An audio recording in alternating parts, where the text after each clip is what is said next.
Hello and welcome to your weekly bite of the electric car apple, brought to you by the team at electrifying.com. On the podcast this week, we will be revealing all when it comes to the best cars in the world, because the World Car of the Year awards have just been held here in New York, where Genesis and Subaru have also shown new electric cars. Welcome to the Kilowatt Half Hour. I'm Ginny. And I'm Badge. And I am indeed joining you from the Big Apple this week, where I've been here for the announcements of the World Car of the Year, because I'm a doer on that. So who doesn't love an awards ceremony? It's I very know, exciting. I know. I'm just here in my bedroom in Hampshire, but you're gallivanting in New York, so it's lovely. Yeah. I am, sadly, this lovely room is not my own bedroom. It is the bedroom in a hotel that I'm staying in. So, yeah. But yes, that was yesterday. Every year at the New York Auto Show, that whole, driving and deliberating of the World Car Awards, the winners get announced at the start of the show. And yeah, it's been quite a long process. The first long list gets revealed in August of last year, of 2024. We did a lot of driving of the cars in November 2024 out in the US, where, we've got all the cars together. I think there's 96 jurors now from 30 countries around the world. So it truly is a global award. And drumroll, the winner was, do you want to do a drum roll? It's the Kia EV3, our Ah, electrifying car of the year as well. So yeah. yeah. It was never in any doubt, really, was it? For me, that car stands. I looked at the shortlist, and immediately I thought EV3. So Yeah, it's a great car. It really is. No cars are perfect, but I think that Kia are doing some really interesting, stuff. They've just invested in EVs, haven't they? yeah, That whole Hyundai Motor Group, and interestingly, Hyundai also picked up an award that was named the best electric car of 2025. So don't question me on how that can be the best electric car and the EV3 is the best overall car. I think it just goes to show there are slightly different voting criteria and things. yeah, But that picked up another award. And what else got awards? Oh, the forthcoming BYD Dolphin Mini, also known as the Seagull, to potentially yeah, become known as the Surf, that one world urban car. yeah, So, and Stella Lee, who of course is one of the big figures at BYD, was named Person of the Year as well. yeah. I had a catch up with her yesterday where she was just talking about, all kinds of interesting stuff, tariffs and, the impact of what's going on here in the US on the global car Mm, industry. So yeah, yeah. she's an amazing woman. Yeah, I like Um, her. She's very open, isn't she? So yeah, that's great. Yeah, Yeah, yeah. yes, yeah. So she's the executive vice president of BYD, and actually the first time a woman has been named World Car Person of the Year. And Ah, also we got a first World Car Award win as well for a Chinese brand in that. So yeah, it was really good. mm, Um, Volvo EX90 fought off some tough competition. That was named the World Luxury Car, and mm. that really does have a lovely interior, doesn't it? That car, Yeah, it just yeah, feels really special. yeah. No, yeah, and it's got the space inside, and it's very Volvo-y as well, isn't it? It's yeah, that's a good car. Didn't also the Buzz didn't that win Design of the Year or something? Didn't it? Yeah, it's a really curious thing, this, because what happens with World Car is that the cars have to be on sale in a certain number of markets around Mm, the world in order to be eligible. And although we've had the ID Buzz in Europe for quite a long time, it's firm favourite of ours really. mm. They've only just taken the Buzz in the US because they waited to take the 7-seat version. Yeah, So in North America, it's actually a new car, which pushed it into the eligibility for the World Car Awards this year. So yeah, it won World Car Design. So unusual, even though it's something that we're quite familiar with for the audience out here and sort of Canada and lots of other markets. It's the first time they've seen it. And yeah, that was. I mean, I do think it's a great looking car. Interestingly, Kia EV3 was also a finalist for that as well for World Design Car. But I mean, yeah, you do see a Buzz on the road, yeah. particularly really here in America, because they actually don't look that big, obviously, because everything's blooming massive here Mm. on the roads. But it just puts a smile on your face. I saw one recently, just a couple of days ago in New York, and it was just like, looks so nice, looks so Yeah, I know. sweet. I know, I know. Although I was going through, I'm very sad, but I was going through the configurator for ID Buzz recently, trying to build one, and in the UK you can't get an orange one anymore, and I think that's really sad. Oh, batch. I thought they looked great, white, orange, and white. I thought that was great, the orange Yeah, I interior. I thought that was a really nice color combo. So, yeah, I no. know. Oh, well, that's a shame. Were you just going through the configuration for fun, or were you actually thinking about buying one? No, I was going through for fun. I had nothing better to Do do. you think you need to get out more? I do, yeah. So, yes, so it's been, yeah, it was a good day yesterday, and, they had a lot of people over from Korea to receive the award, and everybody was very happy, apart from those that didn't win, of course. Of course. What Of else have you course, been of up course. to? What else have you been up Um, to? what else? So I've been driving an interesting car out here. I got an exclusive drive of the Lucid Gravity, Mm, which I took for quite a short drive around New York. So, Lucid are a really interesting company. They were founded by an ex Tesla engineer, yeah. Peter Rawlinson. And their first car, the Lucid Air, which was a kind of high end luxury electric sort of sports coupe, really nice looking car, that actually won World Luxury Car of the Year 2 years ago. So they're producing some really nice cars. Peter has sadly left the business. He went about a month or so ago. So I think they're a company that's also, as lots of these, Mm, startup EV startups are, is in, challenging times in the car industry generally. But their second car, the Gravity, has just gone on sale here, and it was shown 2 years ago. In fact, was it last year? It was shown last year at the Los yeah. Angeles Auto Show for the first time. And this is I guess it's an EX90 rival, Mm, 7-seat luxury SUV. Doesn't really look like an SUV. It's got a really lovely profile. It's sort of lower and sleeker. And it is absolutely massive. I mean, it's three proper rows of seats, and you can wow. fit a big adult in, two big adults in the back row. And it's a really very impressive car. So I had a lovely drive just around New York. Sadly, you're in traffic, so you're not really getting the full experience of a car Mm, like that. But it's got, huge range, 450 miles of range. It's got this fantastic panoramic roof that runs the whole length of the car, and in fact comes over the driver as well. So you're looking. I mean, it was beautiful here in New York, looking around at the buildings, and you've got this amazing panoramic roof, and just a really nice car to be in. And very impressive tech on it, really impressive build quality as well. mm. So yeah, it was. I'm going to spend some more time in it probably later this year and do a full first drive. But they're one of the companies that I really, really hope succeeds. Yes, I agree with you.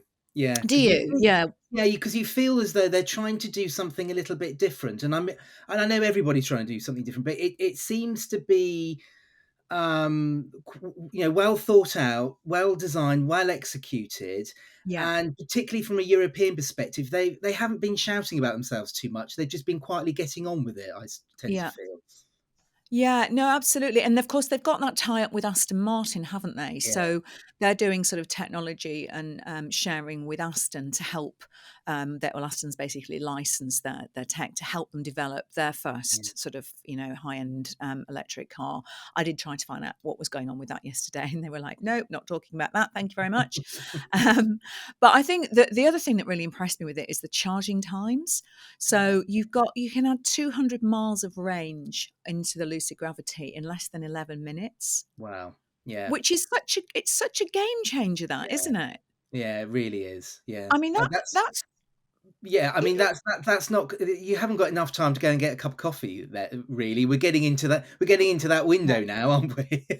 Yeah, absolutely. I mean, look, all of these things need to be tested in the real world, of course, and I was nowhere near, charging or really checking Mm, out efficiency yesterday.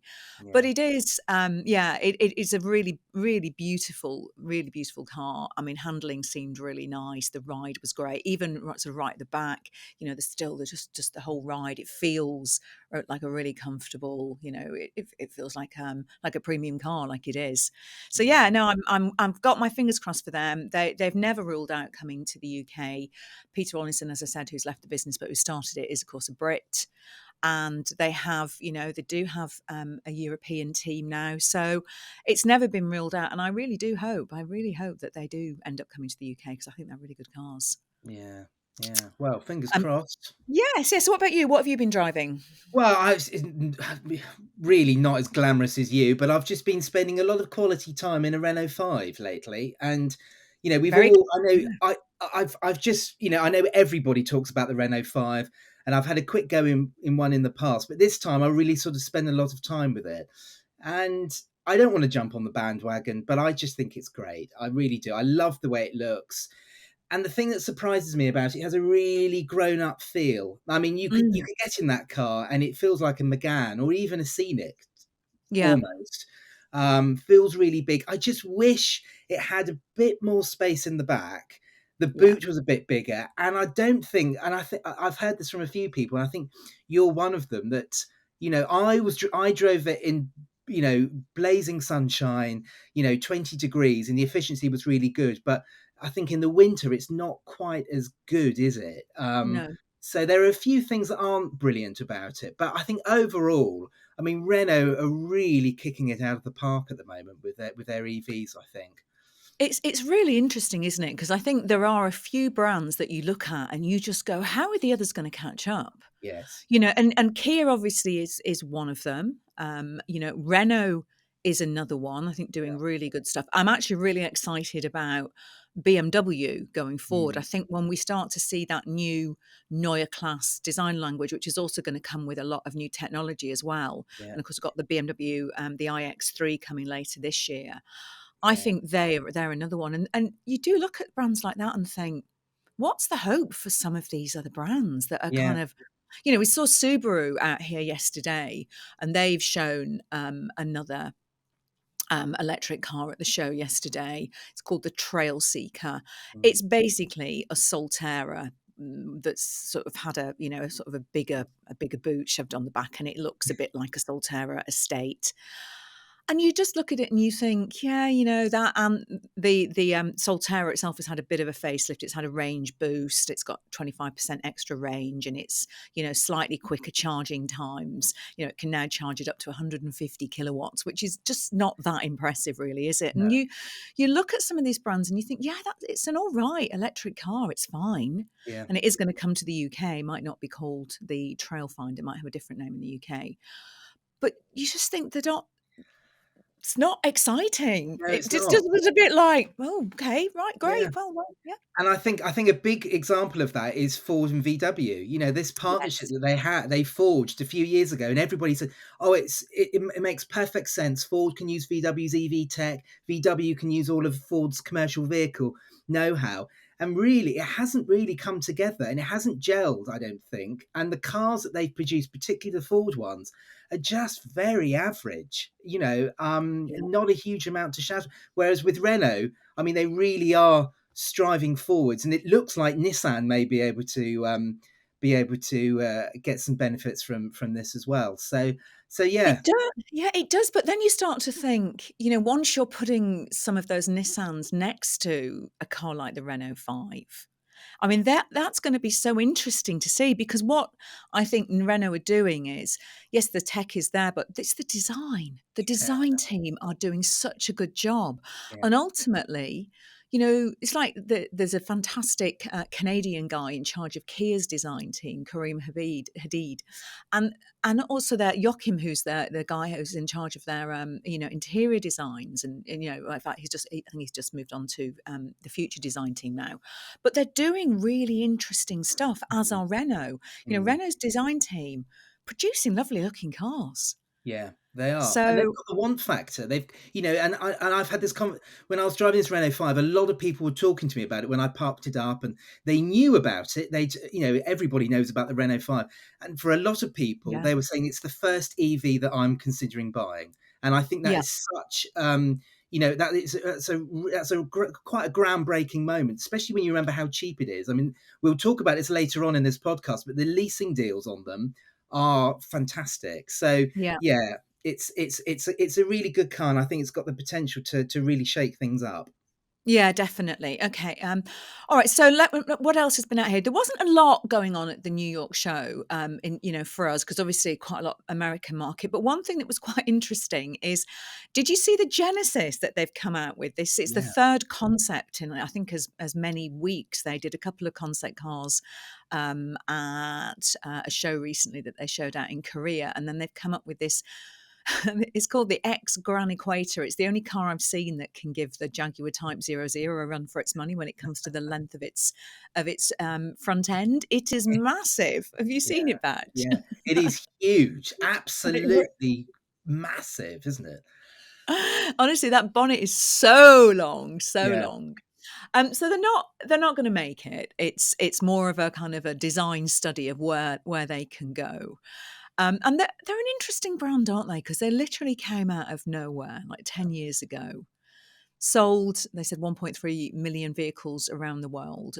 The US is a big market for them. They've got a super fancy sort of studio showroom down in the meatpacking Yeah. district, which is all uber cool. And it's like lots of, you go in and it's all very sort of beautiful and Korean and very Zen. And Wow. they showed the new car there. And really interesting. It's sort of targeting the audience who want a kind of luxury, run around for the city, but also want to get out at the weekends. And it's just absolutely massive, Yeah. huge, big Yeah. big wheels on it, and 24-inch beadlock wheels, and it's got that two-line lighting signature that Yes. Genesis has. Very striking car, but it did make me wonder if we might see some of those design cues on their version of the EV9 and the Ioniq 9, which is coming later this year, the GV90, which will Mm. be the Genesis seven-seater. Mm. So yeah, But it one was interesting to see. Yeah, one thing I quite like about it, and you've seen this in the other recent Genesis concepts, like you alluded to, they're focusing very much on the interior, aren't they? And the Yes. screens, they're trying to reduce the size of screens. They're having like proper clocks, as opposed to a digital screen for your dials. And they're sort of moving away from the current trend, which is just screen overload, isn't it? Mm. Yeah, I really like that. And I think that's something that we'd be looking out for when we see the GV90 is of course, has it made that move?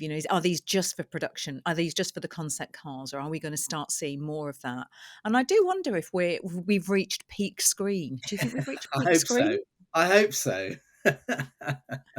So divisive, aren't they, screens? I mean, it's such a funny thing that, Mm, some people love them, some people hate them. yeah. I think we have got I think the day when I saw you have to go in your screen to open your glove box, and yes, I'm looking at you, Volvo EX30. I That was just the day where I was like, "Oh, this is enough now." What, Oh we no. literally can't just press a button on a glove box to open it. We have to go into a screen. I thought that was done. That was peak Yeah. screen for me. Yeah, I think I agree with you. I hope we can go back to having traditional glove boxes from now onwards. Yeah. Okie doke. So what else has been going on? Videos that have launched on the channel. Well, we have, of course, got the Nick's been out and did. Nicola's been busy recently because she's done all the recent first drives. The Ford Puma, actually.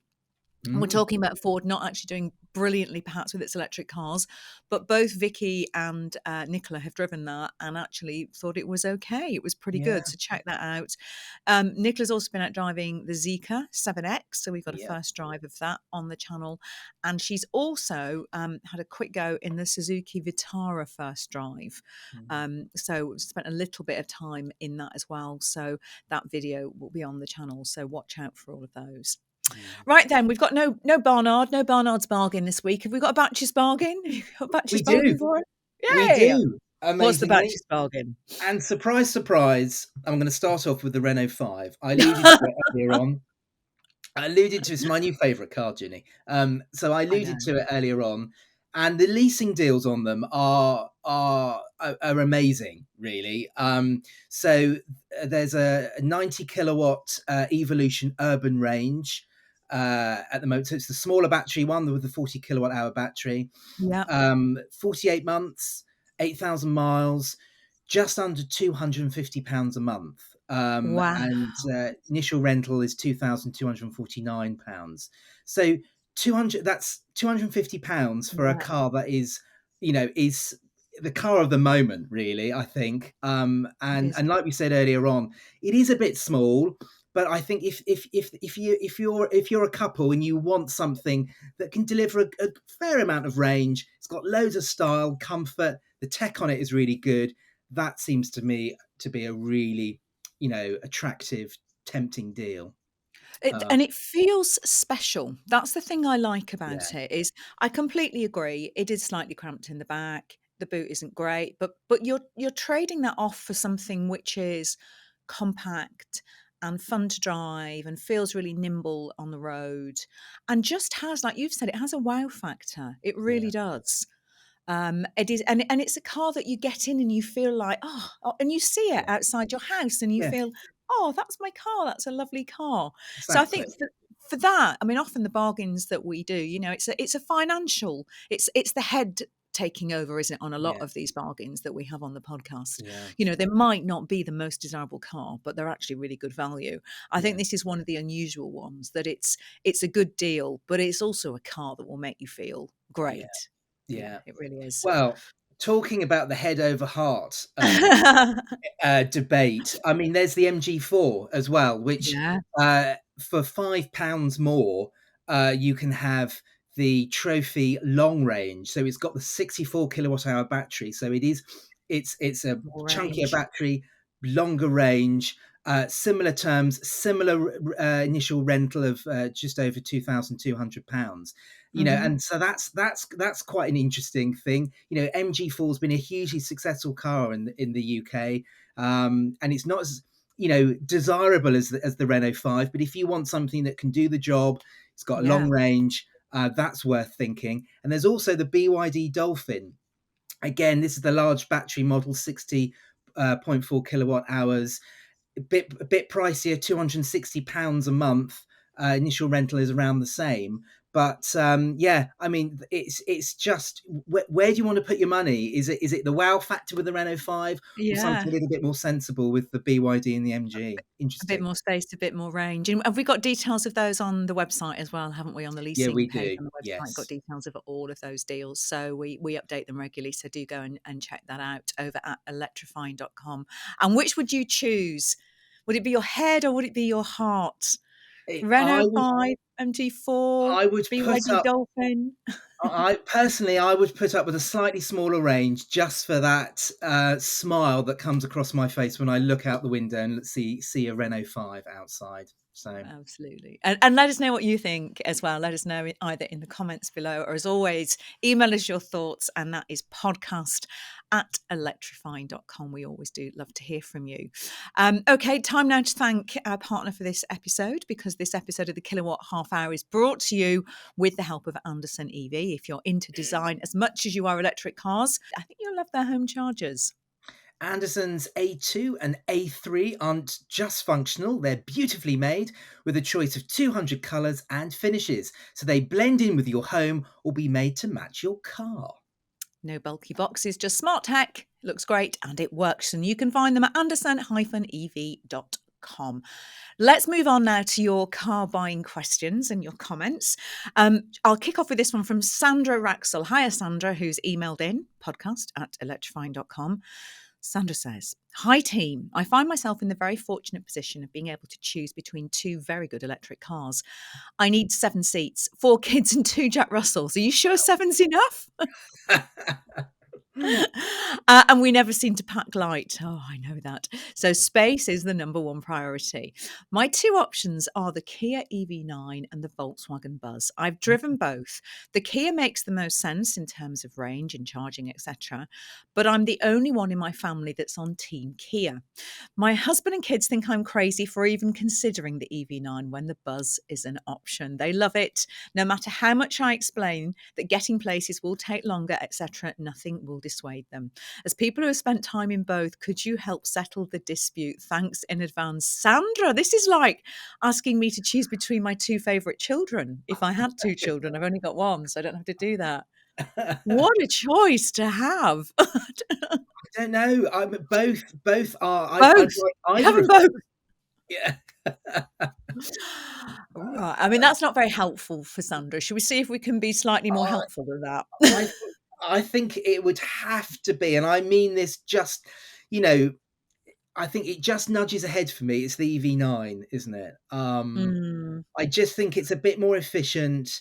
Um, and a bit more comfortable and a bit nicer, nice, nicer finish inside. But the Buzz, I mean, again, it's that heart over head kind of thing, isn't it? The yeah, I Buzz was just going to say that. looks Yeah, fantastic. I love you sit up higher in the Buzz than you do in the EV9, from how I remember. It yeah, yeah, just you do. you feel special driving the Buzz, and you don't feel special driving an EV9, do you? I think if we're putting some practicality in there, Mm, I think that if you do a lot of longer journeys, so if you are also as a family going to pile that car up and go off for weekends away and head to the coast and use it for longer drives, in the long term your head would thank you having the EV9. It really would. um but I think that's something that only you guys know as a family, and I think if that is a really big part of your lifestyle longer term, I would go for the EV9. But I do think that the VW ID Buzz, as we've just said, it won Design Car of the Year out here at the World Car Awards, and it is one of those cars that, a bit like, it's got that Renault 5 thing, hasn't it? Where you are absolutely, people love it. People mhm, want, they smile, they wave, they want to chat about it. It's interesting because not everybody on our team loves the Buzz. It's mhm. it's quite a divisive car as Yes. well. So it need to sort of point that one out too. I think with the practical side of the family and dogs and all of that stuff, I would probably air like batches on the EV9. But what we'll do as well, we haven't got Mike on the podcast this week, so we'll try and get Mike on the podcast, and we can ask him as well, because he, of course, has got now an ID Buzz and is running one. And I know it's sort of been a slightly kind of love-hate relationship at the start. He's had a few quirks with it that have driven him a little bit mad. So why don't we, Sandra, why don't you listen to next week's as well? We'll get Mike on. We'll make sure that we ask him that question, because he's also spent time in both of those cars. But yeah, I think it's a head over heart, isn't it? So Have we obviously done a you're the head. compa You're the head in the family, Sandra, aren't you? Yeah, I think she You'd be the is. sensible one. I think she's Have we done a comparison of those 2 cars on a video? No, we haven't. We haven't. No, we haven't. Might be And worth. maybe that's one for the slate for down the line. Seven Yeah, seaters. yeah, Very, absolutely right. very, as you said, lovely problem to have. Lovely Okay, what problem to else? have. What else have we got? Well, this is a very interesting question, and something which I didn't know about, and I would presume a lot of our listeners wouldn't know about either. So Brendan McHale says, "Great podcast, never miss it. Thank you, that's very kind of you." Now he's bought a Leap Motor T03, but he says he cannot recommend buying one at the present. Why? Well, try insuring one, he says. No one wants to insure the brand. Even individual insurers weren't interested. The only option was the Stellantis insurance offer, because, of course, Stellantis, Hmm. they are behind Leap Motor in Europe. The only option was the Stellantis insurance offer at more than twice the price of my existing policy on a higher segment vehicle. A friendly broker told me there is no reliable data on repair costs, parts availability, and supply chain integrity, despite the car being sold in China for years, where it's a bestseller. So the discount was all but wiped out by the insurance costs, yet another unnecessary barrier to EV transition. Insurers need to pull their fingers out. Has anyone experienced similar issues with new brands? Well, personally speaking, this is something I don't know too much about. So it's thank you, Brendan, for getting in touch, because it's something I'm probably going to go away and try and find out. I mean, if you heard this, Jenny. Yeah, I have heard this. And in fact, I did a couple of reports actually a year or so ago. I did an ITV Tonight and also made a dispatches for Channel 4. And Mm, one of the things we looked into was the cost of insurance generally, because of course, yeah, we've had a lot of rising insurance when it comes to cars, and I think, but EVs are particularly getting increasingly pulled into this, and it's because the insurance industry wants data and it yeah, wants certainty. yeah, And it's also linked in a lot to, there's a lack of generally there's a lack of trained technicians in the UK, so for vehicle repairs generally. yeah, But those that have got the right certifications to work on electric vehicles, yes, they're really simple to service and to take care of, but you do need to be trained in high voltage electronics. And mm, there's a lack of people, doing that. So right across the board, don't want to mention the Brexit word, but that might have had an impact on this at some point. And that coupled with the lack of data on a lot of these new brands that are coming in, and insurance is a very data driven industry. But it's such a good point to raise there from Brendan, that it's not like this is a new car, right? No. It's been there in China for a long time, Mm. but that's not data for UK roads. So they won't take that. So it really is an issue, and I think it's something that perhaps we should talk about a bit more on the show. And we'd love to hear, actually, if you've had any similar experiences. What are your experiences of insuring your EV, whether it's from a newer brand like Leap, or even some of the premiums for existing cars have been absolutely outrageous. Yeah. And again, playing into the fact that EVs, if an EV does need a repair, if it's been involved in an accident, it tends to be something around the battery, which of course is a bigger repair to make. And also there's a tendency to write cars off when actually they could be repaired, but there's just perhaps not the technicians out there to do it. So yeah, let us know. It'd be really interesting, actually, if anyone else has experienced that. And we'll have a chat, like you say, Batch. I think we'll have a chat with Stellantis and just see if we can find out from them if this is something that they're hearing from a lot of other owners. But yeah, do drop us a line either in the comments below or podcast@electrifying.com, because as you say, we don't need any more barriers to EVs, because they're great to drive, and the insurance industry is going to have to exactly pull its finger out and get used to them, and start insuring them with decent premiums. Okay, so we've got a question from Ian Mack, who said, I currently drive a Volvo XC60 diesel D4. I'm retired in my mid-70s. Time to lose the Volvo and lease a new car of a similar size. I would prefer to go down the EV route, but I'm concerned that my regular journeys to northern Italy, Piemonte, Liguria, Oh, how lovely, would oh, mean a much slower journey time through France and Piemonte for charging stops. I usually travel through France, the Eurotunnel, around 4 to 5 times a year. However, in the UK, I live in Kent, my average journeys are very short, 10 to 50 miles maximum. Can't decide between either an EV or a FEV similar to the XC60. Any suggestions would help. Thoughts, Batch? well, I would actually go for an EV, because bearing in mind, his average journeys are 10 to 50 miles maximum. As we know, an EV is perfect for that, and for those odd occasions where he is going further afield, and in particular through France and Italy. You and I both know that the charging network infrastructure in France, particularly around the peages and the auto routes, is very, very good. So I think I'd go for an EV, and a couple spring to mind, actually. I mean, I don't know what you think, Ginny.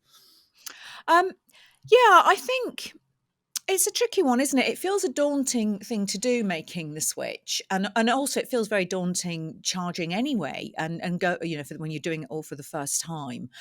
I strongly suspect this is a thing that you'd make the switch to an EV. You'll do it once. You'll find your little stop off routes on your way, and then you'll never think twice about it because it will be so natural. Yeah. And I've got to confess, I haven't driven an EV for that distance in Europe, but I regularly go down to Cornwall, which is quite a long drive for me, and I have to do a couple of stops on the way. And I remember the first time I went down in an EV years ago, and I was really nervous, Mm. really kind of a bit sweaty palmed, and is it going to be awful? And what I've got now, because I do that journey a lot, I've got my little stop off points. Mm. I stop off at Molly's Diner at the Bristol Cribs Causeway, and then I go down to Exeter, and I'll stop off there. And I do what I think lots of EV drivers do as you get more experience. You don't run the battery down and then charge right up again. I just do top ups. And I'll top up like 100, 150 miles and keep it topped up. And I'm always ready for it to get out of the car after a couple of hours, 2.5 hours. I want a little break, and the dog needs to go out or have a drink or something. So I think if you feel you can, I would make the switch, and I think you Yeah. would get used to that really quickly. Yeah. Yeah. Um, but on the other side, you now do have some brilliant plug-in hybrids. 80 miles of range is not uncommon on a plug-in hybrid, which would Mm. also mean that you could do all of your local driving on electric, which is obviously great for air quality. But I'd say go for it, because I think there's a lot of good options. Mm. What would you suggest then? I would throw the ID.7 Tourer in the mix, Yeah, that's a VW good ID.7 shout. Tourer. That's a good Car that shout. Vicky of this parish loves a lot, spent a lot of time in that. Mm, And it's a very nice premium feeling high-end VW. I think it's one of the nicest electric cars Volkswagen makes, actually. yeah. Loads of space, very efficient, decent range on that. So I'd chuck that in the mix for sure. Mm. A favourite of mine is the Renault Scenic. I think it's quite comfortable, quite practical interior. Yeah, Claimed range on that is around 380 miles. I mean, that you're not going to get that, but something more in the high 200s, even 300, if the weather's good. So that's quite a good option. But judging by Ian's current car, he probably likes something a little bit posh. So I think he could bear in mind the BMW iX3 yeah, that's coming out later this year. And of course that's the Neue class of BMW, isn't it? Much better battery technology. Cars are actually designed to be electric and bespoke electric, which is worth bearing in mind. And if Ian can really hold on, it's not an imminent purchase. Of course, Volvo are going to show off the electric version of the next XC60, the EX60, this year. I mean, that won't be yeah. coming here for another 18 months probably, but it's something to bear in mind. But yeah, maybe something, maybe, dip your toe in the water with something now and then move to that next time you're ready to change your lease. I would, of course, always put the Skoda Enyaq in that just because it's, but it's great for longer It journeys, is, and again, yeah. it's a car. I've done a lot of those drives down to, right down to Cornwall in, 5, 6, 7 hour drives. And Mm, I've always, I've always found that great to use. So yeah, let us know what you decide, but we think go for it. yeah, yeah. Go for it, Ian. Go for it. Right. Should we talk about the Renault 5 again? Because I think it's about 5 minutes since we last spoke about it. Okay. So I said a little competition last week. So I'm very lucky. I've got a Renault 5 that I'm going to be. Oh, I know. I'm Sorry, so Batch. jealous. I'm So so jealous. I know. It's a joyful thing. It really is. Now, I said a little competition last week to see who could guess the colour that I'd gone for on the Renault 5, because of course the colour is part of the joy of that car. yeah, The Renault configurator is a thing of beauty. It really is for the 5. yes. So let's see some of the guesses that we've had in for what was the choice that I went for. Mig V40 said, Ginny's R5 has to be an iconic 5 in pop yellow with a black roof and a fun roof decal. Very Ooh, good choice. Philip Hidson, 1007. I think the R5 is green with a red 5 on the roof. If she wants to leave it unlocked, I'll have it away for her. Great chat as always. Never leaving it unlocked. that's Tradewind 25 says, Ginny, please tell me you went for the Renault 5 in yellow with a black roof and red stripe. Two reasons. I've always thought you had good taste.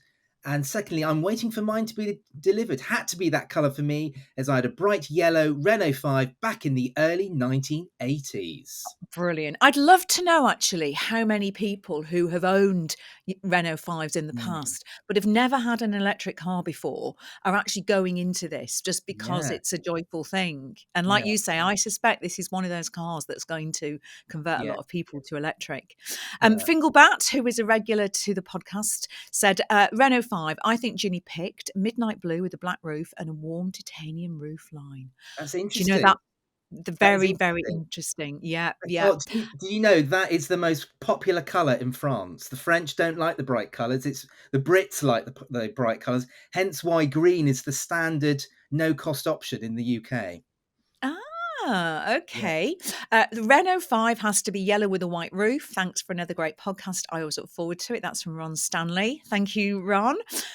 However, the winner here is, and it was the first person to comment correctly on the timeline. This is how we did it. Stuart J 5520 said, I think green. And it is green. I went for the standard colour because, like you said, I just thought it was great that for the standard colour, you had something that was just bright and eye-catching. yeah, Um, and I went for the mid-spec. So Yeah, I haven't gone for the top spec. I've got the mid-spec car, got that slightly bigger battery, but I've gone for green, and it's got a black roof with, of course, the red trim line round, yeah, and it is absolutely joyful. And it yeah. was wonderful because I was getting into it the other day, and a lovely little old lady was walking past, and she must have been about 90, honestly, and she just turned, she said to me, "Oh, what a lovely colour that car is. That car really makes me smile." And Yeah, and that's why I went for green, because it's just yeah, that lovely pop of colour, and I think that, hats off to Renault for doing that, for offering that colour as the standard one. yeah. And Stuart was not the only one who got it right. Joanne Wiley, 1465. You were just a little too late, Joanne. Got to be green for Ginny. Absolutely. Gazzy EV said, I think Ginny's R5 E-Tech is the green pop, would be my choice as well. And it does. And it's got a little kind of sparkle in it, and it I was looks just great. going to say that. I was just going to say Yeah, that because you think because it's the free color, it'd be flat green, but it's not. It's got really quite a gold fleck to it, hasn't it? So it it really is. pops in the sun. It's Yeah. yeah, top choice, Ginny. Top And choice. and the other thing that I have that I didn't have when the car was delivered, but it's coming this week, is the baguette basket. Oh, you've got one coming. I've got a bag Fantastic. I've got a baguette basket, which makes me really happy. I would So, yeah. guarantee, listeners, that it will never get used, will it? You will never use it for to hold a baguette, Ginny. No, but it's gonna be used for a brolly. I think it's a really good umbrella holder. Skoda have the one in the door, simply Yeah. Skoda, simply clever. That's what my baguette holder's for. It's for my brolly. Wow. On that bombshell. So, congratulations to Stuart J5520, who got it right, was the first one to answer right and went for green. And Stuart, if you drop us an email at podcast@electrifying.com with your address, we will get you an electrifying umbrella, and we will have that sent out to you. Yeah. And maybe Yeah. we should do more competitions. What do you reckon? Let us know I in the think we comments should. below. Yeah. Yeah. Let's I do mean, more competitions. we could give away some baguettes and all kinds of stuff for Yeah. people to put into their baguette holders, couldn't we? So, We could. And I'm very conscious that despite this podcast being called the Kilowatt Half Hour, we're now at the Kilowatt 3/4 of an hour, almost. yeah. So, Yeah. so I suspect that we should wrap it up for this week. And not only that, because I've also got a flight to catch to get home. Oh, and And I as hope much as it's the been amazing, and I am quite looking forward to coming home. All right, Batch. What a lovely, lovely podcast. Thanks for joining us as always. We do love hearing from you. Let us know in the comments below your thoughts, your suggestions, your comments, or of course, you can always email us at podcast@electrifying.com. If you've joined the Renault 5 Club, let us know what colours you went for. So we will see you next time. see you Thanks soon. a lot. Bye.